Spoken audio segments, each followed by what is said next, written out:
At Sundus Exchange, we do money transfer and remittance all over the world.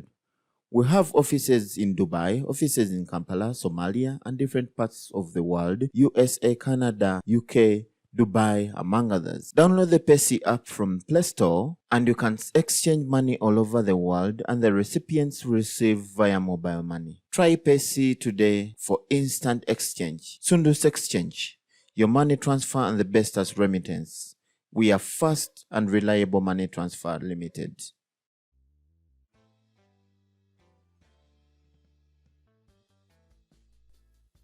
Tweyanziza nnyo bannange banafe aba Sundus Exchange be bateekamu ensimbi. Sundus Exchange bano woweereza ssente zituuka direct ku mobile money y'omuntu.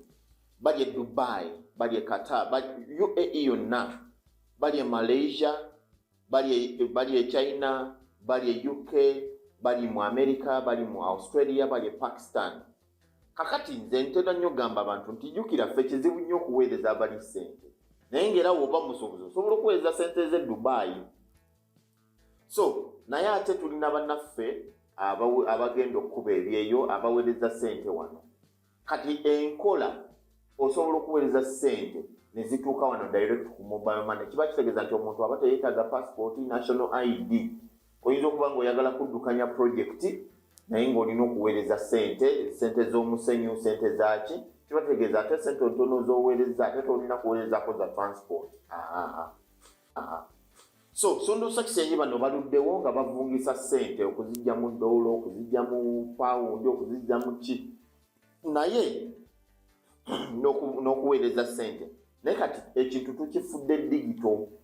So, omuntu waweereza ssente zituuka direct ku MTN Mobile Money, Airtel Money ne M-Pesa wano bye tukozesa mu East Africa, e Tanzania, Somalia, Eritrea, Kenya, Uganda.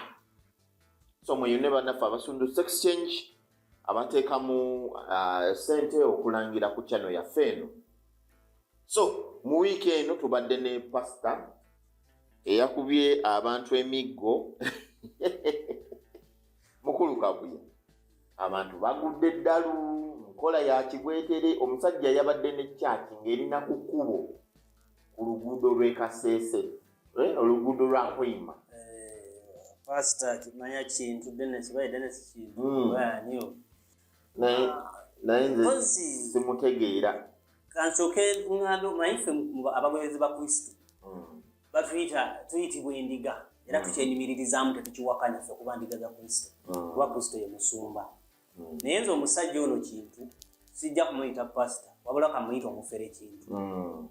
Era ne basumba sijja kubayita ndiga. Mu butuufu endiga ziba zitegeera zino mbizi. Obutonde bw'ebisolo embizi ebintu byeyekolaakola tefaanagana na nsolo ndala tusinza ebintu byerya n'ebintu byekola ki. Kati boddira abantu ng'abo n'obayita endiga ate ffe abagoberezi ba Kristo otufeebezza.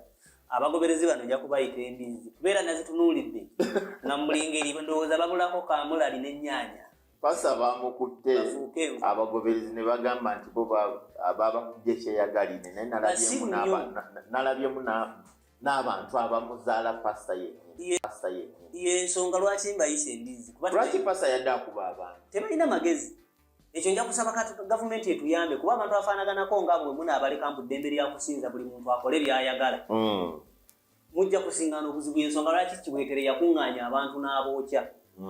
Era bwe tunaaba tugendedde awo mu bbanga tono tujja kufuna bakibwetera abalala. Kuba omusajja oyo okusinziira emiggo gye yabadde nagyo ne experience gye yabadde alina mu kukuba yabadde tatandise lwaleero. Kitegeeza bulijjo abakuba. Naye abakuba ne baddayo. Kitegeeza bamala okubakuba n'abawa emmere. Badde banyoonyere basaakinga ekifo ne basanga emiggo embuukulye egyakala nga 10 ng'alina bbando. Okukuba teyandibadde ensonga. Naye n'ebigambo byennyininyini bye yabadde ayogera ng'akuba omuntu alimu amagezi tosobola kudda mu kyakyo. Yabadde agamba kuba ino yasose n'abagamba nti nze nabagamba temujja kuziza. Yabadde abakubira ki? Yabagambye balimu sitaani ng'akuba sitaani. Ngeno wabagamba nti nabagamba temujja kunziza mabega. Gamumpe embooko. Nze bulijjo mbagamba nze temumpita munyolo. Siri munyolo. Kati ng'alinga ategeeza nti abanyolo obwongo bwabwe n'okutegeera kwabwe kutono. Kyalina kuba bategeere. Kuba bagenze siri munyolo. Nga bwavuma. Bwakuba bwavuma. ayina omukyala mukulu gwe yasabudde n'amugamba gwe ne balonja muyita mukubire wa kati ngeno weyekwata akatambi nti agenda kuweereza sikakasa nti yeyekutta akatambi kiteekwa okubanga kadde tekenyeenya mu bagobereza ababaddewo kitegeeza mwe mwabadde yakutte kamera eyo nga mulabufu atakkiriziganya nabikolwa bikolaki bino byonna byabagamba mbu agenda kuweereza abalimba mbu yabadde yeekwata mbu manya ng'anoonya bagundi mbu banoonya ebyalimba ekyo kyazze buzi ne kimukwata nti omusango gwamukutte kuba naye kenyirinyini muyaaye mujega mubbi tosobola kuswanyula abantu abo bune bbaawo nja muyita mukube era ne basajja abalina abakazi abasabira mu kyaki eyo nabo banenya kubeerako bugayaavu na bunafu osobola okuba mukazi wange noŋŋambu ne balonja muyita mukube nesikulinda nesikulumba ku kyaki n'ofuluma ne tukwata kati oyo watuukira ku sseeyo lwaki tagamba nti tunda polotiyo ngeno bwabagamba nze nali mujaasi nava mu magye ate kati oyo ekisooka baddira abambadde obukofiira bwa people power ne babasiba naye oyo omuntu kiko ekyo kati okimanyi nti yafera abantu nga yeeyita omujaasi kituufu ayinza okuba yava mu magye naye kitegeeza empisa y'amagye bwetyo bwe batendeka abantu kati kyeŋŋamba nti be batuufu abasiiga amagye ekifaananyi ekibi kati bw'aba yava mu magye kyenzikiriza kuba embooka ekuba gye yabadde agikubamu ng'olabira ddala w'amagye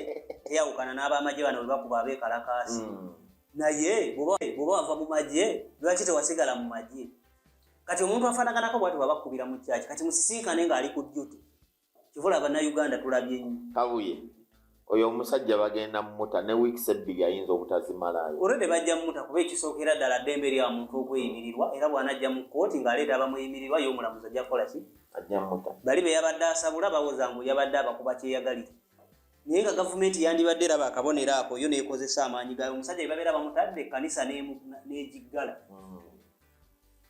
ebya bishopu kibuuka wabigoberedde kuba naye ensonga ze zimu bishopu kibuuka nabigoberedde naye bishopu kibuuka obuzibu bw'alina yalwana n'abakatuliki ate kibuuka okusookera ddala ng'atandika ekintu nasooka n'endowooza oba mutuufu naye oluvannyuma ennyo be nagenda mpulira kumbuuliraye naye ne mulaba ng'ekkubo lye yakwata kyamu si mutuufu kuwama yadde okubaako abantu basumba olwange bwe nawulira nga bwe yagenda asumba abantu so naye nesimunenye omuntu waddembe okukola ki okusabira kyayagadde naye alinamu olutalo lwa Catholic Church emulwana tiyali faaza n'agenda n'abantu abagoberezi be yagenda yakwata bakatuliki be yajja eno kuba nkutegeeza mu bantu kibuuka be yatwala temuli musamize na mulokole yatwala bakatuliki ate kooti za Uganda ne bannamateeka n'ebitongole ebikuuma ddembe oba otunuliddemu abakatuliki bangi kati tebasobola kutwala mu maaso ga mulamuzi nga mukatuliki n'akuleka okitegeera oba mu poliisi ng'okola ebyo nga yakulinda dda waali kukwatira so yakubye omwana kituufu yakubye omwana naye n'omuntu omubbi mubi n'omuntu omubbi oba omwana yabadde abbye faaza ate ndowooza be baana bateekateeka okuba nti bamuddira mu bigere bw'ali bavudde oba okubeera baweereza yabadde alina okumubonereza era nze sirina buzibu na kibuuka kusabula mwana oyo ng'okwo kuba omwana omubbi mubi omwana ne bwoba yegwa omuzaala weekanga omukubi awabisinga akwatagana n'ebyokukubba olaba kazibeera ennusu bibiri nga wabitegese nti bigenda gula amajaani kubamu akafaananyi ku makya n'obikebera nga tebiriwo omwana yabibbye n'abirya ate ng'omwana omuwa emmere n'omugulira n'engoye na buli kimu okwatibwa obusungu kati mufo ky'okumutwala nti omusibise ogamba kamugolole ettumba okitegeera naye kakati muzadde w'omwana bakubye omwana wange bakoze biki kibuuka yandikutte omwana n'amujjanjaba omwana n'addamu amagezi nti tebabba bantu kuba kati abbye faaza amuliisa amulabirira amusuza kakati ate gwe oweebweru eyo gye bava ne batandika okunyakula obusawo gye batandika okkuba abantu so kati ffe abafunyeko bavictimu b'ababbi kati owumbawumba otya embeera y'abannaddiini bano okubaako ne bye bakola ebisasamaza bannaddiini ekibawaga gavumenti kwe kulowooza nti yabakozesa nga baagenti baayo mu bululu ne mu byokwerinda kitegeera kuba kati omusajja yakubye abo abantu tali yekka ateeka okuba alina omukono gwabadde amanyi kyekiri kyenkugambye nti ateeka okuba nga tagenda vaayo bulijjo ebintu ebyo abikola si gwe mulundi ogusoose ku luno yaluguddemu buki bugwi naye bamusibye ojja musiŋŋaana nga zeewo era abantu bakomye oba si kyo ng'ekka kyagitunze agenza aguze walala akyusizza n'amannya ate ng'aferera mu linnya eddala kale ekitegeeza okumukwata kwabadde kukangavvula kugamba nti gavumenti erina kyekozeewo sina gavumenti si yamukutte RDC Kasibante yamukutte ye yalabye nga tekisaana deputy RDC yalabye nga tekisaana ng'omuntu yamukutte naye tajja kufuna sapoti kuva mu gavumenti ate era okumukwata kwaluddewo kyanga akolanga kintu ekyo bajja muta omuntu ng'oyo yandibadde aggalwa kanisa ye n'ataddamu kusumba bantu kuba si musumba muyaayi tweyanzisita oyo pastor Dennis Kintu bannaffe mweyo ne bannaffe abasundu section bano woweereza ssente omuntu azifuna direct ku simu ye ebitali biri byakugenda mbu ate weetooloole kino na kino omuntu agifuna ku either Airtel Money, MTN oba M-Pesa. Tusisinkane mu mboozi yaffe endala.